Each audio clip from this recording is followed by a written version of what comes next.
están? Buenas noches. Bienvenido al programa Bajo la Lupa. Mi nombre es Ricardo Céspedes Mozo.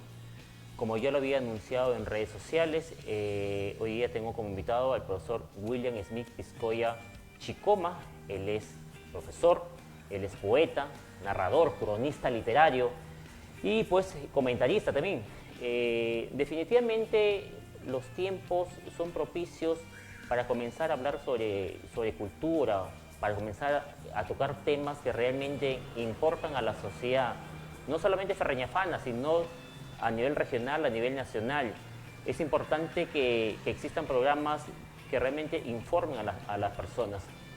Antes de dar paso al profesor William, quiero agradecer especialmente a nuestros auspiciadores. Tenemos a Pastelería Dulcipan, ubicado aquí en la calle, en la intersección de la calle Nicanor Carmona con Unión, a Agua Santa Lucía, Sauna Marios en la ciudad de Chiclayo, el restaurante Palacio de los Mariscos en la ciudad de Chiclayo, y bueno, y a todas las personas que han comenzado a apoyarnos vía Yape y vía Plin, apoyando este tipo de programas. Mi agradecimiento eterno a cada una de las personas que han comenzado a apoyar. Profesor William, buenas noches. Hasta que por fin se dio el día de tenerlo aquí en el programa. Lo venía siguiendo desde hace un buen tiempo, pero en vista que usted es un hombre muy ocupado, dedicado a la docencia, y definitivamente no podíamos coincidir en los horarios. Así es. Y hasta que se dio el día. ¿Cómo está, profesor? Buenas noches. Buenas noches, Ricardo. Mucho gusto, muy agradecido por esta entrevista, creo que inmerecida, dada el nivel y la importancia de tu programa, los invitados que siempre tienes. Efectivamente no se había podido coincidir, pero ya estamos acá y espero pues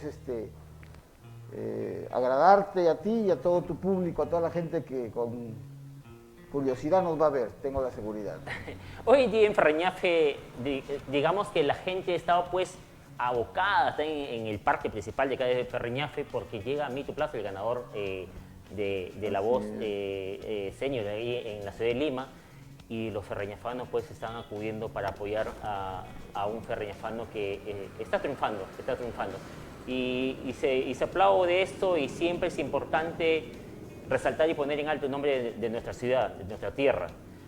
Profesor William, siempre me mola la curiosidad, comenzando el nombre de su papá, sus orígenes, cómo así nace la inspiración o cómo así nace William Smith, escritor. ¿Cómo así le nace esto? ¿Viene de familia? ¿Su papá era un asiduo lector, escribía? Cuéntenos un poco para la gente que no lo conoce. Mira, Ricardo, yo tengo, como tú bien sabes, mi familia viene de dos vertientes.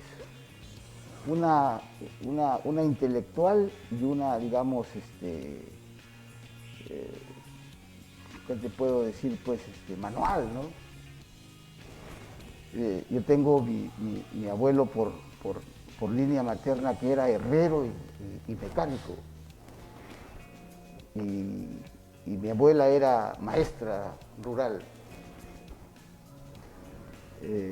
Mis tías, la mayoría, mi madre por línea materna, todas son profesoras. Mi padre también tiene su mamá maestra, sus hermanas maestras. Entonces en la casa había ese ambiente, ¿no? que afinaba esas dos corrientes. La corriente, como te repito, de carácter intelectual, y la otra más bien de carácter técnica, manual. Y yo soy el producto de eso, sin ninguna duda. Por un lado, estuve siempre desde mi pequeña infancia atiborrado de lecturas. La casa siempre ha estado llena de libros. De hecho, y me felicito y me honro. ¿De libros que lo quería su padre? ¿De libros que lo quería usted? De libros de mi papá, de mi mamá, de mis tías. Hace poquito nomás acabo de heredar lo que yo considero una fortuna, ¿no? Los libros de mi tía Ángela Chicoma. Ya había heredado antes los de mi tía Victoria Chicoma. Ajá. yo considero que es envidiable la biblioteca de mi tía, ¿no? Mi tía Victoria, ¿no? Ajá. Claro, yo la tengo en mi casa ahora ya. Y he preparado un ambiente especial para todo, ¿no? ¿Cuántos libros tiene William Smith en su casa, aproximadamente? Uy, hace poco estaba conversando con mi hijo William Octavio y le decía, vamos a tener que meterlos a contar, a contabilizar, porque ya llegó una nueva remesa, la de la reciente. Ajá. Hace poco falleció mi tía Ángela. Sí, sí, claro. Y he heredado eso. O sea, desde niño he estado yo rodeado de ese material, de libros. ¿Es importante, cree usted, que cuando hablamos de que, por ejemplo, en los colegios te incentivan de otra manera la lectura, pero si no tienes el ambiente propicio de que ves papá, hermano, tío, tía, que no leen, entonces ¿cómo vas a incentivar al niño? ¿Es importante sí, el ambiente? Sin ninguna duda, sin ninguna duda. Pero déjame contarte para terminar la idea. Entonces yo me desarrollé en ese ambiente y dentro de esas bibliotecas estaban los libros de literatura, ¿no? Estaban los libros de literatura, estaban los cuentos, estaban los poemas.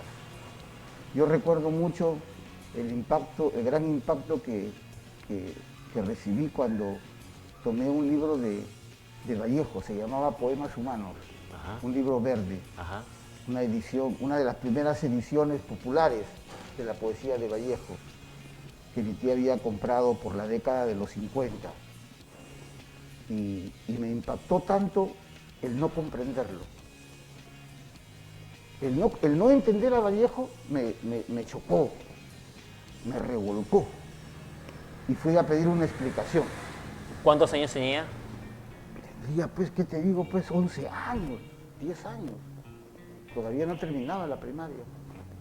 No lo entendí. Y le pedí una explicación a mi tía. Y mi tía me dijo de que así era la nueva poesía. Porque estaba acostumbrado yo a leer poesía rimada, ¿no? A leer décimas, ¿no? Ya había leído algo, por ejemplo, de Manolando, Ajá. porque era muy frecuente Manolando ahí en la biblioteca de mi tía. Y me dijo, no, ahora su frase es así, ahora la poesía es así. Y me quedé con eso. Y a partir de ahí empecé a buscar, ya justamente, no precisamente los libros donde encontraba la poesía clásica, la rimada, la tradicional, la costumbrista, sino aquella otra poesía que me hacía, que me desequilibraba, que me conflictuaba, ¿no? Y descubrí a otros grandes poetas, pues, ¿no? Que estaban ahí en la biblioteca. Hasta que me choqué con el que, sin ninguna duda, determinó, digamos, esta vocación, este cariño, esta pasión por las letras, ¿no? Que fue el gran Pablo Neruda y el gran Jorge Luis Borges, ¿no? Ajá. Cuando yo leí 20 poemas de amor y una canción desesperada, mira que hasta ahora se me acorta la voz, ¿no?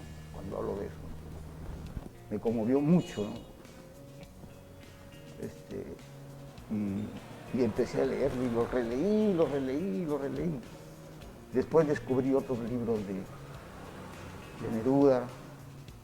En la época que usted solía leer esos libros, tenía más o menos 11, 12 años, 13 años. 12 años, 11 años. 12 años. Era pequeño, era un niño. En esa época, los niños de aquella época, me imagino que salían a jugar fútbol y tenían su diversión eran los libros. Sí. También salía a jugar, también salía al barrio, pero a mi mamá no le gustaba que saliera. Nosotros hemos sido dos hijos muy sobreprotegidos, yo y mi hermana Lucy. Éramos muy sobreprotegidos, muy cuidados. ¿Sabes por qué le hago la pregunta? Porque a mí me pasó algo igual en mi casa.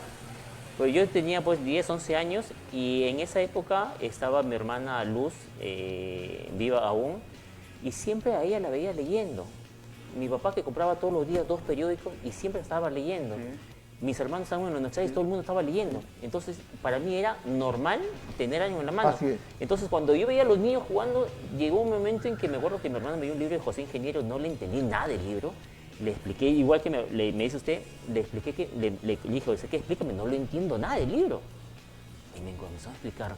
Y poco a poco me comenzaba a dar unos libros, uno por uno. Entonces es ahí cuando comienzas a gustarte, digamos, la lectura, ¿no? Esa es la época del descubrimiento, Ajá. ¿no? O sea, y ahí se prende un fuego que yo me imagino que terminará cuando me muera, pues, ¿no? ¿Sí o no?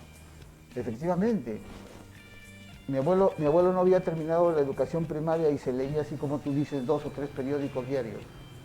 Compraba el Expreso, la Industria y otro más. Era un asiduo lector de los viejos. Era mecánico, Mi papá también. pero leía. Ajá. Y un lector insuperable. Por eso, esa es la influencia, ¿no? De ahí sale, de ahí parte. Yo ya lo he reflexionado varias veces, ¿no? Por ahí nace ese tema de la literatura, de la poesía y del amor también artesanal a los libros. Por eso te hablaba de la parte no solamente intelectual, sino también esa parte física. Ajá. De ese amor. Me gusta oler los libros. Me gusta Exactamente. Es cuando hoy en día que estamos en la tecnología y me dicen, te envío el texto, pero te mando por vía PDF. No le encuentro el gusto. No es como tener el libro y hojearlo y marcarlo y separarlo y todo lo demás. Es algo que no, la tecnología no va a superar eso, ¿no? Y desafortunadamente, Ricardo, nuestros niños y nuestros jóvenes de hoy están perdiéndolo. Porque, por ejemplo, en la universidad, los muchachos leen en la computadora. Por más que les exijan, ¿no? Ya, profe, sí, profe, pero también lo leen en la computadora. Desafortunadamente. ¿Se leían más antes o leen más ahora? ¿Cómo es eso? ¿Los tiempos han cambiado? ¿Cómo lo evalúa usted que está en la docencia? Lo importante es la calidad de lo que leen. Ajá, claro, exactamente. Sí, porque ahora pueden leer mucho, pero no leen lo que necesariamente tienen que leer los jóvenes, los niños. El niño lee en el Facebook, en el WhatsApp, lee, pero lee mal. Escribe, sí, también escribe, pero escribe mal. Esa es otra crisis, eso es terrible. El viejo WhatsApp que te ponen las palabras y te ponen la K por la Q claro. Así es. Entonces, esa es ¿A usted le pasa algo así como que lo lee y le molesta leer algo mal escrito? Sí. Molesta. Sí, ¿no? Pero me he resignado. Me he resignado, definitivamente. Lo que trato de hacer más bien es un poco encaminar, ¿no?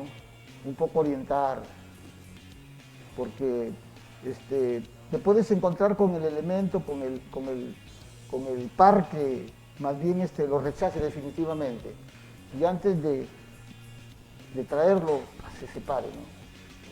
Entonces trato de congeniar con esa situación, trato de no conflictuar más el tema y jalarlo poco a poco, ¿no? Irle viendo qué importante es, por ejemplo, la sintaxis, la ortografía, que ellos descubran que cuán valioso es para la vida profesional, ¿no? Futura. Usted es de los docentes que cuando le dan un examen y de repente es un examen escrito, aparte del contenido de la respuesta, usted evalúa también si está mal escrito una palabra y le baja puntos en el examen. Naturalmente, naturalmente. Hace poco yo tengo gran admiración por el que es el actual ministro de Justicia. ¿Ya? Y a él pues le llaman el caníbal, ¿no? El caníbal. El caníbal. Porque se devora los libros y hace a sus estudiantes devoren los libros también. Y yo decía, pues, porque si no los desaprueba. Los desaprueba. El doctor es un tipo radical así, ¿no? Si no lo lees, no apruebas. ¿No? La educación en el Perú y en muchas partes del mundo no ha cambiado para bien. Las políticas educativas que nos hemos impuesto, ¿no? han tenido un costo muy importante. Los educadores hemos creído que desterrando todo lo antiguo y tomando todo lo nuevo, esa era la fórmula maravillosa. Y nos hemos equivocado gravemente, grandemente. A lo mejor, digamos, trágicamente. No. Hemos desechado lo importante de la educación tradicional, creyendo de que con las innovaciones y todo lo nuevo vamos a resolver el problema de la educación, y no es Otro así. tema que a mí me llama mucho la atención y de repente hasta preocupación, cuando yo estudié economía en Trujillo, yo me acuerdo que entraba el docente y nos veíamos, eran nosotros 60 en el aula, y nos miraba y decía, nosotros pues, primero ciclo, ¿no? Decían, 60 alumnos, decían, demasiados alumnos, decían, ¿de qué me pasarán pues 10 o 15? Y era un miedo que le tenías al docente, y sacarme un 11 era pues muy costoso, tenía que haber amanecido muchas noches. Por supuesto. Pero ahora en las universidades hice los estudios de administración en la USAC y aparecieron con que apruebas con 13 y de verdad, no es porque quiera desmerecer a la USAC, porque es lo que mete a mí en mi casa de estudio, pero no encontré el rigor que tuve yo en Trujillo. Así es. Yo me acuerdo que en Trujillo yo tenía varios profesores, y hasta ahora yo me acuerdo de un profesor, Félix Zulén, que me enseñaba a mí desarrollo económico, y un profesor de Alejandro Inga Durango, que me acuerdo que nos dejaba separatas y nos decían, ¿sabe qué? Ahí le dejo unas fotocopias y lean 3 capítulos. Y teníamos clase 3 días después. Claro. Y además tenía, el profesor inclusive nos daba textos en inglés. Y decía, bueno, vean cómo lo traducen, pues, ¿no? Así es. Y en esos momentos me acuerdo que yo decía, era mucho lo que uno leía, pues, ¿no? Y un poco como que tú maldecías al profesor, pero que tanto que tienes que leer. Pero al final eso es bueno porque la lectura te ayuda, cantidad. Ese es el rigor formativo. Ese es un rigor formativo. Eso es lo que estamos necesitando. Eso es lo que la juventud, la educación está necesitando y hemos desechado, lamentablemente. Esa es la palabra, ya no hay el rigor de antes. Ya no hay. Son pocos los maestros exigentes que en realidad imponen, que tienen todavía esa base, digamos, principista de la educación, ¿no? Yo creo que cuando llegaron las universidades privadas, como que la calidad de la educación definitivamente pues vino para abajo, ¿no? Porque en la universidad pública es otra cosa. Claro. Me imagino que debe ser hasta ahorita, ¿no? Bueno, ya no sé cómo será hoy en día entre comparando una universidad del Estado y una universidad privada, ¿no? Claro, como insisto, ¿no? Hemos desechado muchas de las grandes posibilidades que ha tenido la educación tradicional y la hemos cambiado por metodologías que les llaman innovadoras y que los han hecho perder una gran fortaleza, ¿no? De lo que es la verdadera educación. Sin ninguna duda. Ya pues el tema de la pandemia ha venido a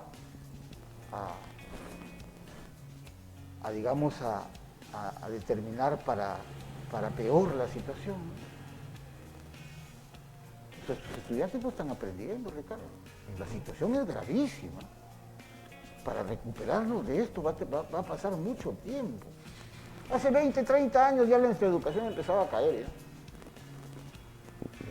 ¿Sí? Apenas empezábamos a recuperarnos en el 18, con unas muestras, digamos así, todavía ambiguas de los exámenes estos internacionales de PISA. Teníamos un pequeño alientito, pero la pandemia nos ha rehundido. Nuestros estudiantes no están aprendiendo. La educación básica es terrible. La crisis es tremenda. Yo no sé cómo vamos a salir de esto. Con toda seguridad. La gente cree, William es un alarmista. No, yo no soy un alarmista. La realidad es esa. Nuestros estudiantes nos han entregado tablets en la educación. Te voy a hablar de la educación básica. Yo soy profesor nombrado en la educación básica. Yo particularmente trabajo en la universidad, pero yo soy profesor de educación básica. Nos han entregado una tablet a mis estudiantes, pero mis estudiantes no tienen conectividad. Exacto. ¿Sí? Están capacitándonos a nosotros con aula virtual, pero nosotros al momento de querer tratar de establecer ese tipo de metodología no lo vamos a hacer porque mis alumnos no tienen internet. ¿Sí? ¿Qué hago? Hay docentes que en estos momentos están ensayando modelos que no corresponden a la virtualidad. Están traumando a nuestros estudiantes. Yo tengo cierta experiencia en educación a distancia. Yo he dictado maestrías, he dictado cursos de posgrado en la universidad. Y sé qué es la educación a distancia, sé cómo se maneja ese tema. Pero hay profesores que están dictando virtualidad como si estuvieran en el aula. Nuestros estudiantes por cuestiones mágicas han desaparecido de la escena, asustados. Porque no es lo mismo. Tú no puedes enseñar virtualmente como si estuvieras en una aula. Entonces se corren, tienen miedo. Y como las disposiciones ministeriales son, todos los estudiantes aprueban. Ajá. Los alumnos dicen, ya, pues si me van a aprobar. Si me van a aprobar. Ajá. ¿Me entiendes? Con el profesor Walter Chanamé Casas, que estuvo aquí sentado donde usted está, el programa anterior, yo le decía, profesor, aparte de esa gran crisis que tenemos hoy en día, que los alumnos, creo yo, que no están aprendiendo como deben aprender, hay un gran estrés en casa, se han cambiado los hábitos en casa, mamás tienen que estar todo el día pegados con el niño, porque lógicamente tienes que, tu niño ve que no está aprendiendo, pero hay otros niños también atrás que necesitan su atención. Él me dijo, bueno, hay que adaptarse, pero yo no lo veo así. Ricardo, lo que me acabas de exponer tú es uno de los mejores de los casos. Porque yo tengo estudiantes en mi colegio, Rosa Muro de Barragán, del distrito Manuel Antonio Mesón El Muro, que no tienen mamá ni papá con la suficiente, el nivel, digamos, escolar, educativo, que los pueda asesorar. Entonces, en casa, por ejemplo, yo tengo una nieta, ahí hay 4 maestros en casa. Tengo un hijo que es de biología, otro de educación física, otro de arte, otro ¿de qué es? Yo soy de comunicación, mi esposa es de educación primaria. Entonces, mi nieto, estamos que le ayudamos a mis nietos. Pero mis estudiantes que no tienen, por ejemplo, que no tienen papá o mamá que ha terminado ni siquiera la educación secundaria. ¿Qué hace ese estudiante? Por eso te digo que las consecuencias de esta crisis educativa acrecentada por la pandemia es terrible. Vamos a tener que trabajar mucho, van a tener que pasar un buen tiempo para recuperar lo poco que habíamos avanzado en los últimos 5, 6 años, 10 años ya, porque no, pues es terrible. Alumnos de cuarto y quinto de secundaria, o sea, cuarto, el año pasado hicieron quinto, este año están haciendo cuarto, otros están haciendo quinto, van a ir a la universidad. ¿Cómo? ¿Con qué recursos? Mira, la gente puede empezar mis colegas pueden empezar a pensar mal de mí, pero el Aprendo en Casa es un programa que no tiene ni pies ni cabeza. Yo lo digo aquí públicamente, yo he renunciado, yo he hablado con mi director.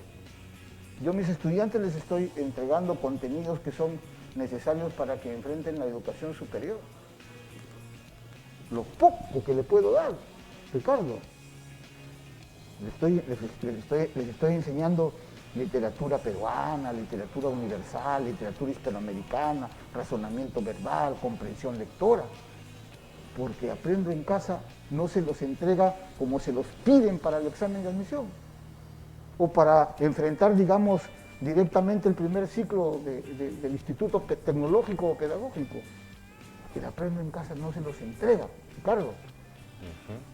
Esa es una verdad que los profesores conscientes, mis colegas conscientes y conocedores de la realidad, saben que es así. Aprendo en casa, discúlpame la expresión, es un engaño, muchachos. Ese es un entretenimiento para en casa. No estamos ahí preparándolo al estudiante para que enfrente la educación, digamos, en el ciclo que le sigue, o subsiguiente, ¿no? Lamentablemente. Por eso insisto y reincido, ¿no? No es alarma, es una realidad tangible, evidente. Hemos caído en un profundo pozo del que tenemos que trabajar muy fuerte, invertir mucho para salir. Ojalá que este gobierno, el próximo gobierno, tengan esa sensatez y orienten su mirada a la educación. Parece reiterativo, parece cliché y todo lo que tú digas, pero no, si no invierten en la educación es de más. Mira cuántos años teníamos nosotros, Ricardo. Yo tengo 59 años y yo no he visto desarrollarse la educación en mi país. Yo no la he visto, yo la he visto decaer más bien. Lamentablemente. Y probablemente, no sé hasta dónde iría a vivir, pero no veo yo ese avance. No lo veo. No tengo, y como te comentábamos fuera del programa, es lo que me pasa con la política. Yo soy un Ese tema lo vamos a tocar en el próximo bloque. Vamos a ir a una pausa comercial para cumplir con nuestros auspiciadores y regresamos, profesor William Smith, Pisco de Chicoma. No se vayan.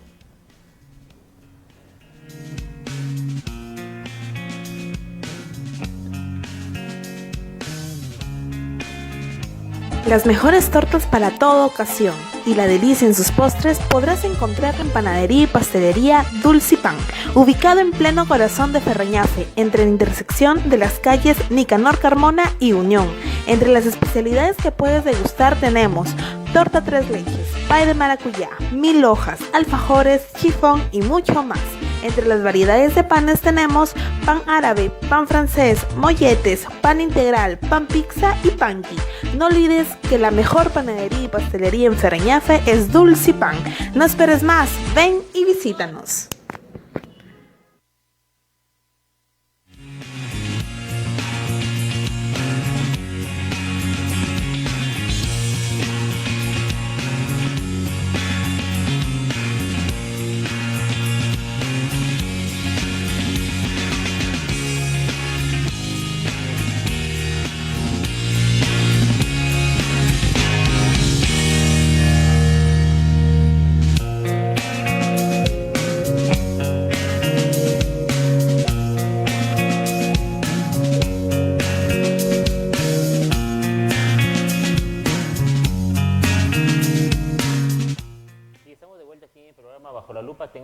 Al profesor William Smith Piscoya Chicoma.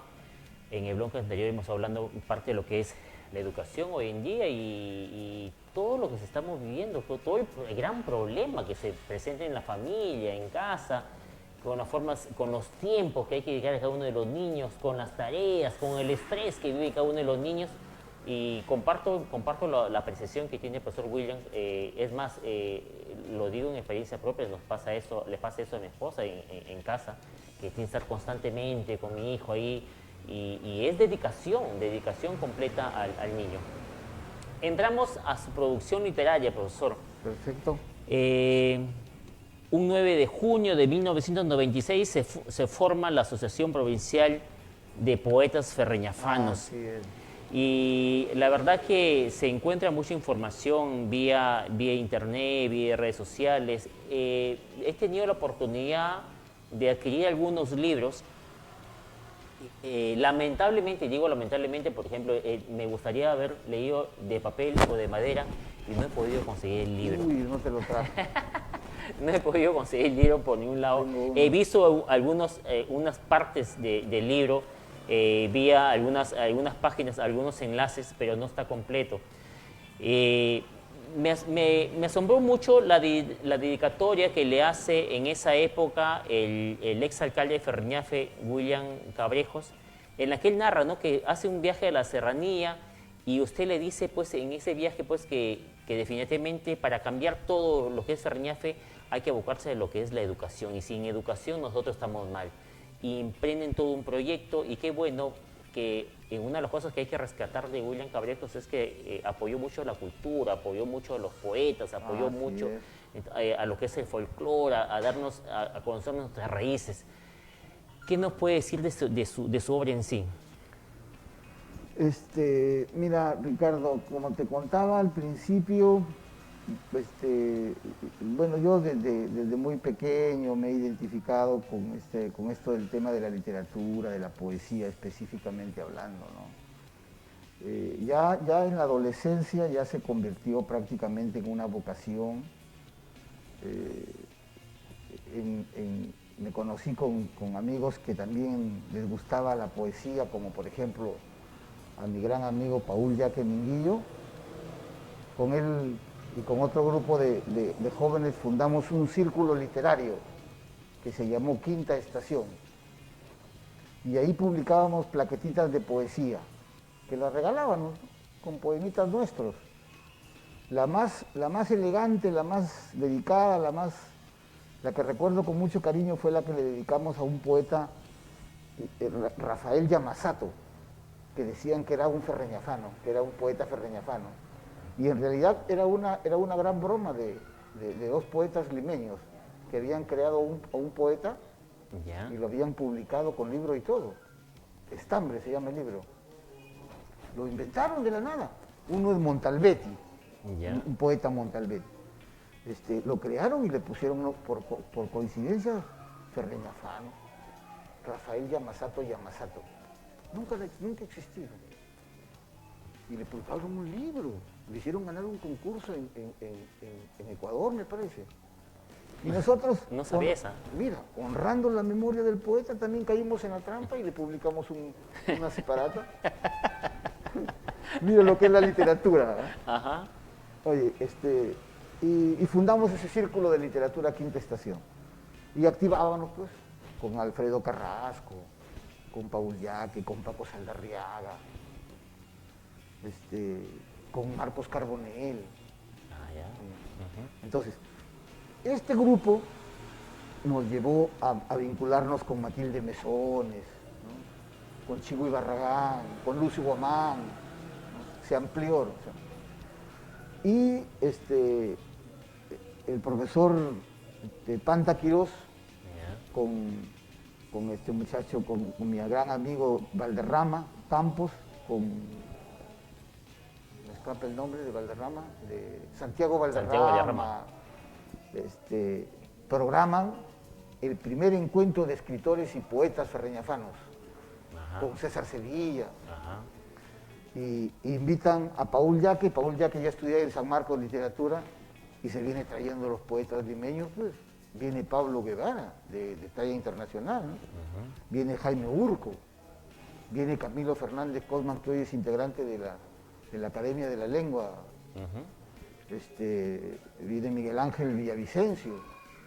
Todo un grupo de poetas importantes. Bueno, en ese tiempo eran todavía también jóvenes escritores, ¿no?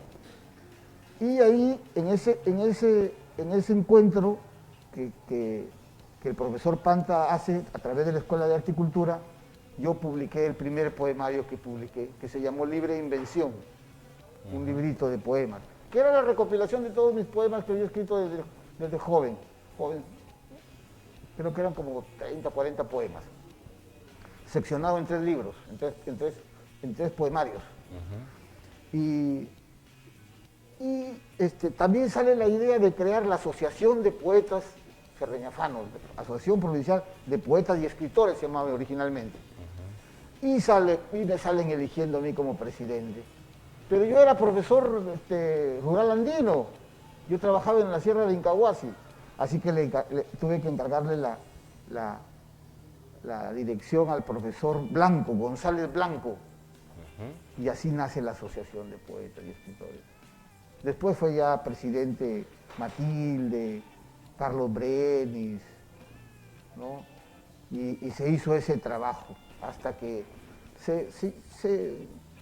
digamos, se estructuró mejor la junta directiva, tomaron las riendas ellos, empezamos a publicar libros. Varios son los libros que ha publicado la asociación. Por ejemplo, yo me acuerdo que el primero que publicamos fue Omisión al Dolor, del ingeniero Suárez, Hernán Suárez Ruiz. Lo tengo el libro, te lo voy a regalar. Ajá. Y yo lo prologué, estudié la obra, lo recopilé, lo armé como libro, lo presenté, todo, bien bonita la ceremonia. Vino su gente, sus familiares de Chiclayo, del ingeniero, que había fallecido ya, gran amigo nuestro. Después publicamos, me parece que, Al pie de la Gallarda Rosa, de Matilde, Ya. que también lo prologué. Ajá. ¿Sí? Ahí me dio mucho gusto trabajar ese libro, porque era prácticamente todos los mesones ahí, de poetas. Tuve que estudiarme a todos los poetas de los mesones, y de cada uno, hablo ahí de cada uno de ellos, Al pie de la Gallarda Rosa, Antología Poética Familiar, de Matilde Mesones. Es un ensayo el que hice ahí, grande, abundante, tiene como 10 páginas me parece. Y después hemos publicado un libro que reunía a 4 poetas, a Lucio Guamán, a José Primo Bonilla, a una chica que es abogada, no recuerdo ahora su nombre, y ¿quién más estaba ahí? Eran 4 poetas, que también lo prologué. También armé el libro, todo, ¿no? Son como 5 libros que hemos publicado. Y el último fue Las uvas ácidas. Esa sí fue la colección que hice yo, ¿no? Ajá. También Nostalgia de Octubre también lo he prologado. Claro, sí. Sí. Ajá. Sueños de Después también tengo en silencio. Sueños también. de Silencio, tengo Sí. de Sevilla, Sí. tengo Huellas de Carlos Brenis, También esa también hemos publicado la serie Nueva de Poesía. Ana María Floriana. García Urrutia. También, sí. Y yo publiqué, como te repito, en ese año de la fundación de la asociación publiqué Libre Invención, después publiqué El Parque está lleno de fantasmas. Ajá. Con ese me acuerdo que gané el concurso de la poesía de los Juegos Florales de Ferreñafe. Gané el primer puesto y el segundo puesto. Gané con el Parque está lleno de fantasmas, gané el primer puesto y el segundo puesto con Poemas de Amor. Y en cuento gané el primer puesto y el segundo puesto también. Parece que había estado compitiendo solo, creo. Claro, gané el primer puesto también de cuento. Y lo publiqué, pues, El Parque está lleno de fantasmas. ¿Cómo es el momento en que William después se siente y dice, voy a escribir? ¿Qué pasa? ¿Cómo son tus emociones? ¿Qué pasa en el momento del escritor cuando dice, bueno, sé que hoy día me provoca escribir? ¿O voy a escribir algo? ¿O qué pasa? ¿O simplemente se da y punto? Sí, es una manifestación espontánea. No es metódico, dice, bueno, yo me levanto hoy día a 5 de la mañana y bueno, No, voy a escribir. No. No me pasa. Ajá. Porque hay algunos que sí. Hay gente que sí. Hay gente que sí. Hay gente que sí. Dice que Vargas Llosa se levantaba a las 4 de la mañana escribiendo. Trabajaba hasta las 2 de la tarde. García Márquez dice que se levantaba temprano y terminaba bien tarde, rigurosamente. Yo lo que sí te confieso, Ricardo, es que yo no hay un solo día que no deje de escribir. Todos los días Todos los escribe. días. Yo estoy asesorando, estoy elaborando un proyecto, estoy asesorando una tesis, estoy preparando clases, pero antes de irme a dormir yo tengo que escribir una línea. Si no, no pasa el día. ¿Dónde los tienes? ¿Son anotaciones así No, en están en la manuscrito o computadora. están todo en computadora? Está en la computadora. ¿Le es igual escribir a puño y letra? No. ¿Y escribir a máquina? No, sí. No, ya lo dejé. Ya dejé a manuscrito dejé. ¿Cuál es mejor? Me ganó la computadora. La computadora. Me permitía corregir, Ajá. revisar, corregir con más facilidad. Sí, sin ninguna duda. Esa es una de las cosas que he Hay muchas aprovechado. personas, cuando yo converso así con amigos, hay muchos amigos que sí escriben, pero dicen, a veces pasa el hecho de que, por ejemplo, yo puedo escribir algo y de repente yo lo leo y dice, está bonito, ¿no? Está interesante, pero yo digo, pero ¿cómo sería que un crítico literario o alguien que lo pueda analizar, de repente para mí puede ser bonito, pero sé que tu escrito no sirve para nada, ¿no? No hay sentido, no hay forma, ¿qué será? Claro. ¿Qué deben hacer estos jóvenes que tienen ese hambre de escribir, pero no se atreven a publicar, no se atreven a contactarse? De repente hay muchas personas por ahí escribiendo, pero nadie dice, bueno, deben saber que existe una asociación, pero no se atreven a dar sus escritos, porque pues suele pasar, ¿no? Claro. Mira, cuando uno es joven es impetuoso, ¿no? Tú lo sabes. Y publica, ¿no? Escribe y publica, ¿no? Escribe y publica. Pasan los años y ves y te dices, nunca debí publicarlo.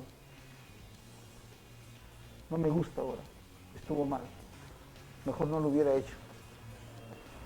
Porque el escribir te da cierta responsabilidad también, ¿no? Y yo en entrevistas así que he tenido, que han llegado muchachos del colegio, que los mandan los profesores a entrevistarnos a los poetas ferreñafanos, ¿no? Ajá. Me dicen, ¿y usted qué me recomienda? Me dice. Yo no te puedo recomendar nada, hijo, lo único que te digo son dos cosas. La primera, de que tú para aprender a manejar un auto, primero tienes que tener una teoría. No te vas a subir al auto y vas a arrancar y vas a salir. Tienes que tener los conocimientos elementales, los conocimientos básicos de cómo vas a encender el auto, qué vas a hacer primero, qué vas a hacer después y posteriormente, ¿verdad? Esa es la teoría. Para escribir también hay la teoría literaria. Pues no podemos ir y escribir simplemente porque la pasión me desbordó y lo hice. Porque a lo mejor no tiene los fundamentos teóricos, ¿no es cierto? Las razones teóricas, las bases teóricas para que eso sea un libro, sea un texto estético, para que sea poesía, no simplemente la transcripción de una emoción. No, tiene que tener una base teórica. Por eso te repito, ¿no? Hay la teoría literaria. ¿Qué le digo? Ya la teoría literaria. ¿Conoce usted acerca de las figuras literarias? ¿Conoce usted cuáles son los recursos de estilo? Hablemos un poco. Normalmente ocurre que son transcripciones emocionales. Así es. Así es. El texto que le había pasado es una transcripción emocional. Tiene un elemento, tiene elementos. Es que tú eres una persona culta, tú eres una persona leída. Tú tienes tu base cultural. Pero un joven adolescente que está empezando a escribir derrocha emotividad. Entonces, eso. Ese es el elemento que tiene que ver, ¿no? Profesor, en los años 80, 90 aparecían muchos poetas y si bien es cierto se veía una gran crisis política, social, económica en el Perú y aparecían nuevos poetas que hablaban sobre la situación del Perú y todo lo demás, la pobreza y todo lo demás. No he encontrado, de repente no ha caído por mis manos, algún escrito de un poeta ferreñafano que haya escrito sobre la realidad ferreñafana y sobre los atropellos, sobre los malos políticos y sobre la clase ferreñafe. ¿Hay? ¿En poesía? En poesía. De los 80. No, hasta en la actualidad. ¿Existen? Sí. ¿Como quién? Mira, déjame hacerte unas precisiones anteriores para llegar a eso. ¿Ya? Mira, yo una de las cosas de las que me siento muy, muy contento es de que yo me he dedicado a estudiar la literatura de mi tierra. Claro. Yo sé sobre la poesía de mi tierra. Ajá. Tengo un estudio, una investigación sobre eso. Y conozco el proceso de la literatura ferreñafana. Incluso lo he segmentado, lo he dividido. Y hay un periodo de transición por ese tiempo que tú me hablas, por esa época que tú me hablas, de los 70 y los 80. ¿No? En los 70, por ejemplo, yo me encuentro con la poeta Jesús Piscoya Fernández. ¿Ya? ¿Ya? Me encuentro con Lucio Guamán Castillo, ¿ah? Que son, en esa época, hablan acerca de temas amorosos, pero también hablan acerca de temas sociales.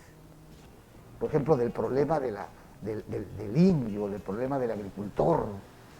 ¿Ya? El tema de la protesta social en la poesía, por ejemplo, de Jesús Piscoya, en la poesía de Lucio Guamán. De Lucio Guamán. Claro. ¿Ya? Pero de los 80 a los 90 aparece otra figura. Aparece mi amigo y poeta José Rosario Primo Bonilla. Primo Bonilla, claro. ¿Ya? Él es, a esa poesía la relaciona, la vincula. Y hay esos dos componentes que te digo.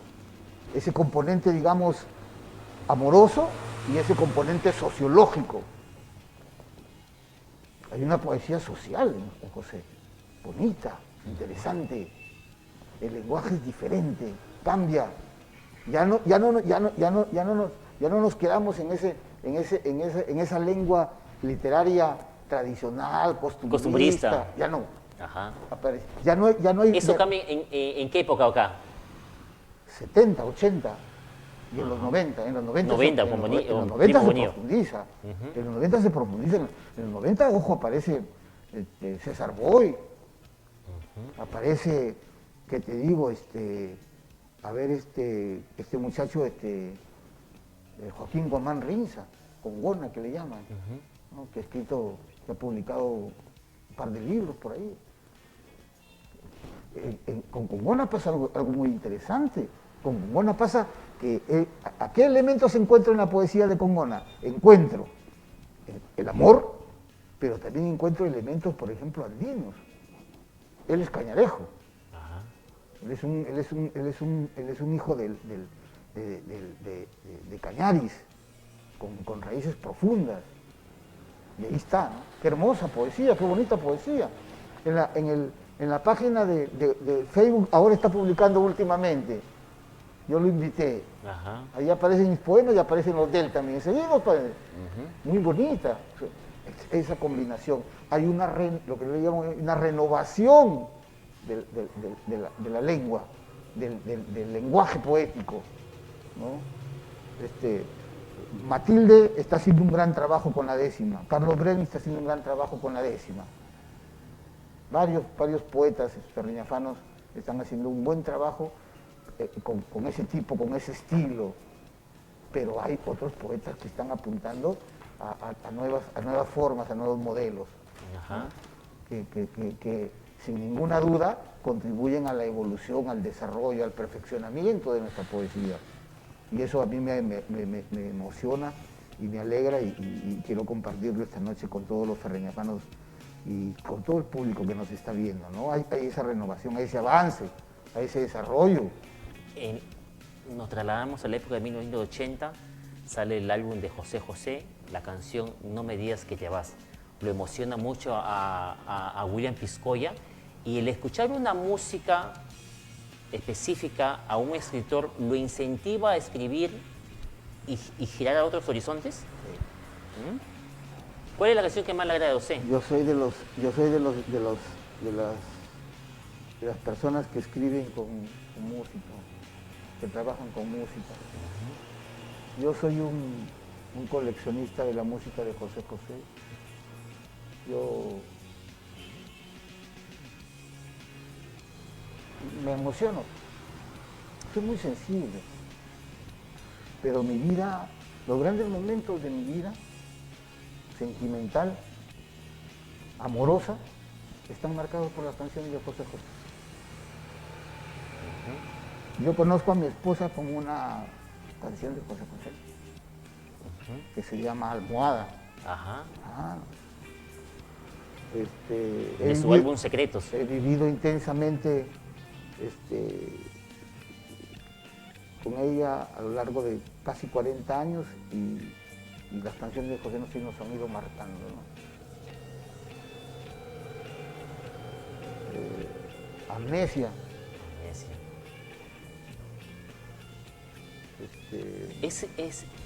Ocurre mucho que para que un escritor o un poeta escriba, puede estar de repente, valga la palabra, muy herido sentimentalmente para que salga una buena poesía. Sí, puede ser. También hay ese estilo, hay ese tipo de trabajo, ¿no? Digamos esa metodología de trabajo, ¿no? Aunque hay otros que consideran que no es así, que no necesariamente, ¿no? Pero yo creo que cuando pasa algo así, el poema sale más profundo.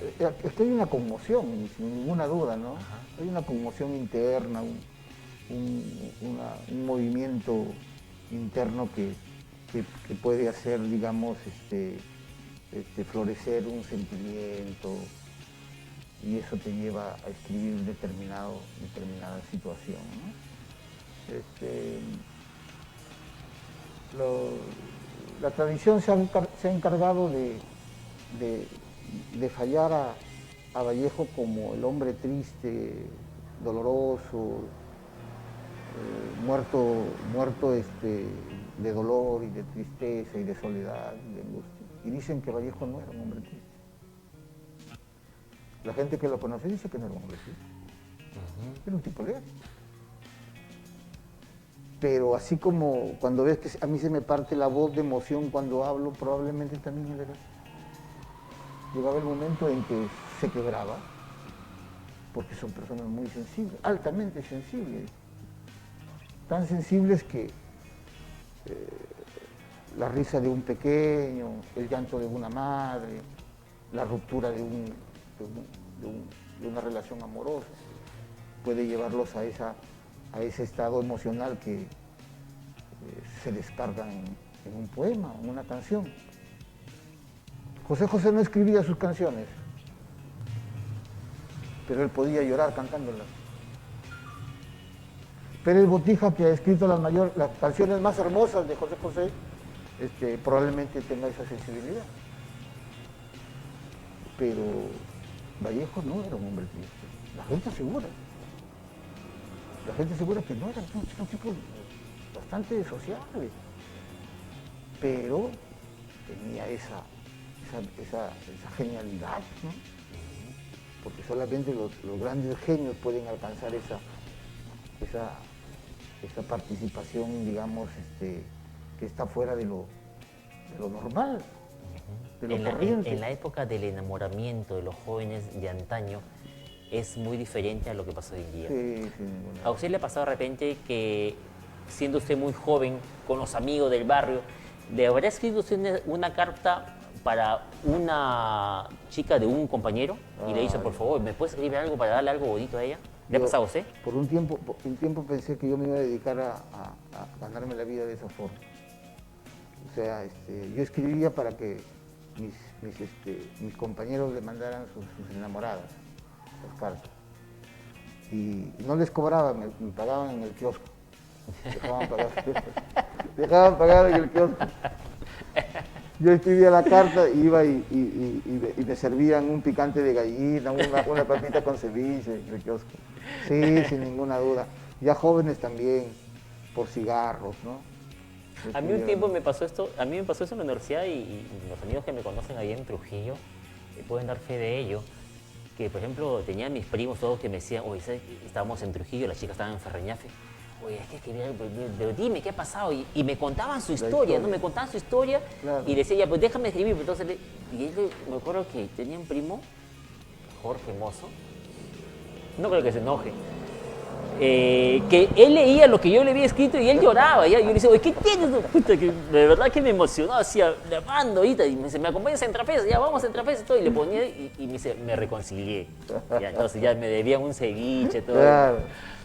Y creo que eso pasa. Yo por un tiempo pensé, cuando yo estudiaba economía y comencé a hacer mis columnas del correo, Mi sueño siempre fue ser escritor.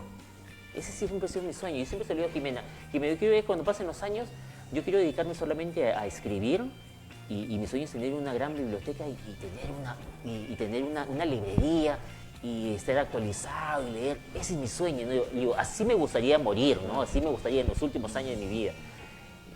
¿Qué será, no? Que pasa el tiempo, ojalá, no sé cómo se da. Yo antes escribía mucho en un cuaderno. Mi cuaderno yo lo prestaba. Llegó un momento en que me dieron por perdido. Yo tenía por lo menos entre pros y versos, más o menos, yo calculo que tenía unos 60, 70 escritos, más o menos. Pero se perdió y yo nunca más lo recuperé y lo demás, ¿no? Pero sí me gustaría volver a ese sendero que lo dejé un día, ¿no? Qué bonito recuerdo, ¿no? Yo también tenía mis cuadernos de 200 hojas. Claro, un cuaderno de 200 hojas era. Sí. Yo tengo 3 cuadernos de 100 hojas de los primeros poemas. De ahí salieron Libre Invención. Están en originales, con lapicero, ¿no? Ajá. Sin subrayados, con correcciones que hizo Paul Yaque, de tipo de estilo, de ortografía. Sí. Están con una X. No va, sí va. Paul era el juez ahí. De los actuales poetas ferreñafanos, ¿quién es el que usted lo lee y lo vislumbra así? Ferreñafanos.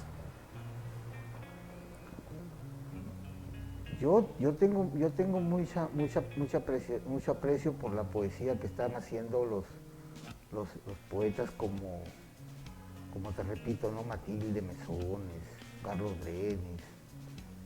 Me gustó mucho el libro de Huellas de Carlos Brenes. ¿Cómo se llama José Primo? Ajá, de José Primo, claro, muy bueno. José Primo ahora ha virado. José Primo ahora está escribiendo haikus. El haiku es una forma poética japonesa que consiste en 3 versos. Son 3 versos nomás. Pero esos versos tienen que tener ciertas características. Tienen que tener elementos que son fundamentales para que sea un haiku. Brevedad y profundidad filosófica. No es ¿Él está acá en Ferreñafe? ¿Ah? ¿Él está acá? ¿Primo está acá en Ferreñafe? José, claro. Sí. Ah, sí. Claro, José está acá. Invítalo. Ajá. Un haiku tiene que tener eso. Si no, no es un haiku, si no es cualquier cosa. Tiene que tener brevedad, tiene que tener profundidad filosófica y tiene que estar basada en la idea de la naturaleza. Ah, caramba. 5 versos, 7 sílabas, 5 versos, 5 sílabas, 7. Una línea de 7 sílabas, una línea de 5 sílabas y otra línea de 7 sílabas. Pero te repito, tiene que tener eso. Si no, no es un haiku. Puede ser cualquier otra cosa. Tiene que tener, repito, brevedad, gran profundidad filosófica y estar relacionado con los fenómenos de la naturaleza. Y José lo está haciendo. José lo está haciendo. No hay publicación todavía de eso. En Facebook he visto. ¿Ah, sí? Sí. Yo estoy estudiando su poesía porque él va a publicar un libro solamente de haikus. Yo lo estoy prologando. Estoy preparándolo. Sino que la pandemia nos ha retrasado todo eso. Pero yo estoy muy contento con lo que está haciendo José Primo. José Primo es uno de los poetas más evolucionados que tenemos en Ferreñafe, sin ninguna duda. El otro es pues César Boy, ¿no? Boy es uno de los poetas que tienen un futuro muy promisorio. El que te repito una vez más a Joaquín Guamán Rinza, ¿no? Un muchacho que es autodidacta. Es autodidacta de Congona. Congona es el lugar donde nació. Por eso él se afirmaba como Juan Congona. Pero ahora ya lo veo que está firmando sus poemas como Joaquín Guamán, que es un hombre natural, Joaquín Guamán Rinza. Sí. Hay otros muchachos por ahí que también están escribiendo, por ejemplo, pienso por ejemplo en Mario Guamán, el hijo de Carlos Guamán, el médico odontólogo. Ay. Claro. Ajá. Estoy pensando por ejemplo en Gustavo Carbonell Cabrera, que es profesor de literatura. ¿No? Ellos están haciendo poesía nueva, moderna, con esas propuestas que tanto yo he auspiciado, ¿no? La poesía ha cambiado, la poesía ha evolucionado, Ricardo. La poesía no puede ser la del siglo XVI, XVII, XVIII, XIX. Porque hay algunos que siguen parametrados en eso y están ahí en eso, supuesto, nada más. No, la poesía ha cambiado. La poesía no es, la frase que rima con la siguiente. No.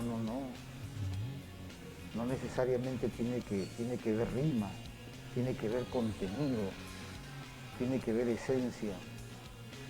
Y dentro de eso, de ese contenido y de esa esencia que puede ser de diferente naturaleza, está la carga tropológica, es decir, la carga estética, que es lo que te va a conmover, que es lo que te va a decir, esa es poesía, que te va a llenar, que te va a emocionar. Lo que pasa volando y no te deja ninguna señal, ninguna huella, no es poesía. Decía Paul ya que tenemos un montón de poetas, pero hay muy poca poesía, William, ¿no? Y en efecto, ¿no? Hay muchos poetas, pero hay poca poesía. Y la poesía es eso, ¿no? Hace poco se juntaron los poetas ferreñafanos vía Zoom y me pidieron que les hablara sobre la poesía ferreñafana. Yo, como soy un poco atrevido, me metí a hablar de la poesía ferreñafana. Y a lo último, Carlos, Ruiz Robles, ¿cómo se llama mi amigo Ruiz Robles, que vive en España? Humberto no es, Ruiz Robles. Ay, no, se me escapa el nombre. Ya. Me pregunta, William, ¿ya se termina la entrevista? Sí, ya terminamos ya. Quiero hacerte una pregunta. ¿Para qué crees tú que sirve la poesía? Y me acordé de un artículo que publiqué hace como 1000 años en la industria, que se llamaba La función social de la literatura. Yo le dije, la poesía puede servir para muchas cosas. ¿Cuál es la utilidad de la poesía? Sabemos para qué sirve un ingeniero, sabemos para qué sirve un mecánico, chofer, profesor. ¿Para qué sirve un poeta? Para hacer poesía. ¿Para qué sirve la poesía? La poesía sirve para conmover al mundo, para derramar emoción al mundo, para llenar de espiritualidad, de paz al mundo, que es lo que el mundo está faltándole. Estamos llenos de cosas, pero lo que da la poesía no lo tenemos, no lo consideramos, no es importante. A lo mejor vamos a terminar con esa reflexión, Ricardo, que la poesía sirve para eso, para hacernos mejores personas, a lo mejor más libres, porque como la poesía se basa en la imaginación, y la imaginación nos permite volar y trascender, a lo mejor para eso, para trascender. Y que esperemos pues que a través de la poesía consigamos lo que no podemos conseguir con el tema que se nos escapa, que es la política. Exactamente. Solo esquivamos un par de minutos para culminar. Me dice, es como para más tiempo en esta entrevista. Para William Piscoya, ¿cree usted que aún hay cosas por hacer en su vida o cosas incompletas que aún tiene que terminar? Sí. ¿Cómo cuáles? Uy. Brevemente, Por porque ejemplo, estamos ya no están diciendo que ya es un corte. Lo primero que tengo que terminar es el estudio sobre la literatura de mi tierra, que estoy trabajándolo, ¿no? Tiene varios años trabajándolo. Pues quiero terminarlo, publicarlo, dejarlo como como un antecedente del trabajo que se pudo hacer en mi época, entregar un correlato de autores, ¿no? Una lista de autores que desarrollen el proceso de la literatura de mi tierra, más o menos desde finales del siglo XX, perdón, del siglo XIX hasta nuestros días. Que está seccionado, está todo, ¿no? Pero hay que irlo enriqueciendo, hay que irlo abordando cada vez mejor, con más criterio técnico, con más criterio crítico. Empezó como una relación descriptiva de autores, hoy está apareciendo ya como lo que es, ¿no? El desarrollo de un proceso visto críticamente, no simplemente presentado así de manera cronológica, sino crítica. Fulano de tal, este es el análisis de su obra. Fulano de tal, este es el análisis de su obra. Y usted lo está haciendo así. Claro, así lo estamos haciendo. Eso, y si Dios quiere, y la plata... Y vayamos, esa es la parte literaria. ¿Y en la parte personal? En la parte personal... ¿En la parte familiar? En la parte familiar, bueno, pues seguir al lado de mi familia, con mis hijos que tanto quiero, con mis nietos que tanto adoro. Yo pregunté a un par de personas antes de que invitarlos, háblame un poco sobre William Piscoya. Buen padre, buen amigo, quiere mucho a su familia, muy preocupado, muy allegado a sus hijos, muy allegado a sus nietos. Y yo digo, caramba, qué gusto, ¿no? Que sea un hombre de esa naturaleza, porque las personas por lo general evolucionan o involucionan. En el transcurso de la vida como que vas limando esa aspereza. Yo creo que vas pasando los años, te llena de experiencias, te llena de sabiduría, y creo que ese es el sendero de toda persona, ¿no? Así es, Ricardo. Así va en la vida de William. Así es. Yo tengo una gran devoción por mi familia. Para mí es lo más importante. Es todo, absolutamente todo. Yo estoy, no sé hasta cuándo, ¿no? Yo ruego a Dios que sea por mucho tiempo. Yo soy el sol. Ellos están gravitando a mi alrededor. Ajá. Nadie puede salir por ahí. Profesor William, muchísimas gracias. Gracias a ti. Un gusto. Definitivamente no va a ser ni la primera ni la última vez. Creo que hay muchas cosas por conversar. Quedan temas. Bueno, amigos, nos hemos pasado de la hora. Ha sido todo un placer conversar con el profesor William Piscoya Chicoma. Y definitivamente va a haber una segunda parte. Espero que sea muy pronto. Muchísimas gracias a todos ustedes. Buenas noches.